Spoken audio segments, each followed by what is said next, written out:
how we define employees' SMART goals and objectives. And I'm going to underline SMART here because we're going to talk about this.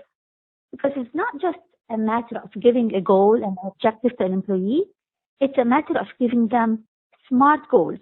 What do we mean by that? SMART stands for specific. So the goal has to be very specific, very focused. You know, I don't want to give the person 100 million goals. They have one specific goal or one or two specific goals they are working towards. Measurable, quantifiable, something you can put a number against, a percentage against, a time against. Okay, so you can measure. Attainable. Do not give unrealistic goals. Do not give goals that cannot be achieved. Do not give goals that are so challenging, you're gonna make the employee you're gonna make it so hard on the employee. This is not gonna help you. Keep it realistic, keep it attainable, achievable. Relevant.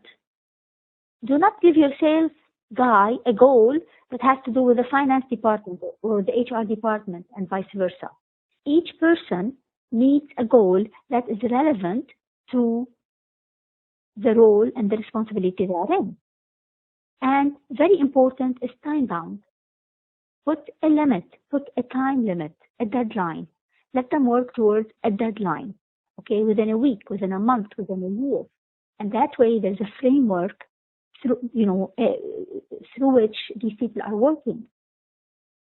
So having SMART goals will help your employees achieve better, work better, and will help you as a manager also measure these in a better way.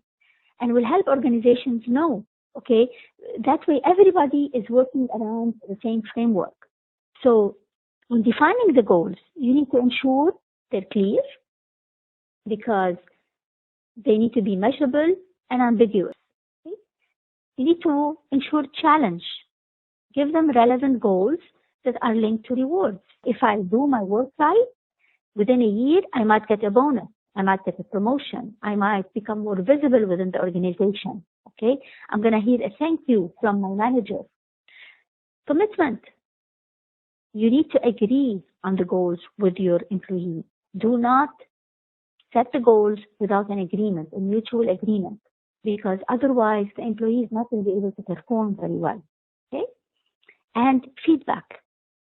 Don't just give a goal and go away and never ask the employee until the end of the year. You need to always get feedback so you can correct where it needs, where you need to correct. You can enhance, you can align. Because sometimes companies or managers, they give a goal to the employee and he's working, he or she are working, and the company maybe is changing the business direction due to the economy, due to the situation, whatever. But the employee is not given any feedback. So the employee now is not converging toward the same vision of the company. So as a manager, you need to always align and give feedback, okay? And task complexity.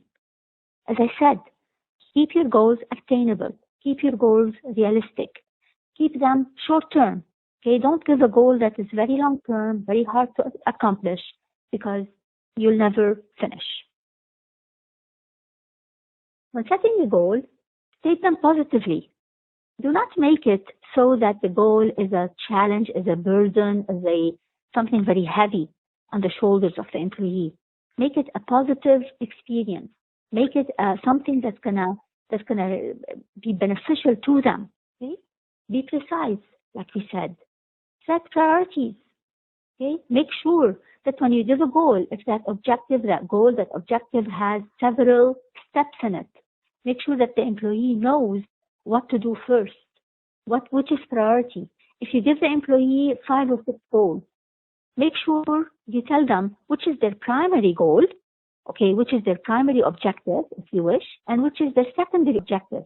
Because all employees need to have something we call primary or core objective and goal that is related directly to their role, and secondary objective that is something that they can do extra to gain more learning and to gain more competencies and skills.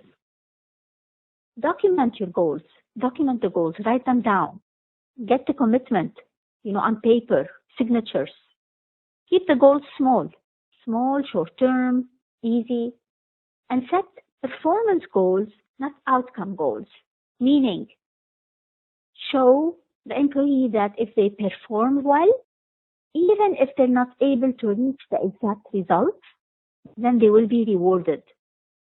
If you remember in school, also at university, they will ask you, when you do a test, they will ask you to hand in your worksheet, your scratch paper, because they want to see how you resolved the math problem, because they want to see your approach, because they will give you a grade for your approach as well, not just for the number you got at the end or the results you got at the end.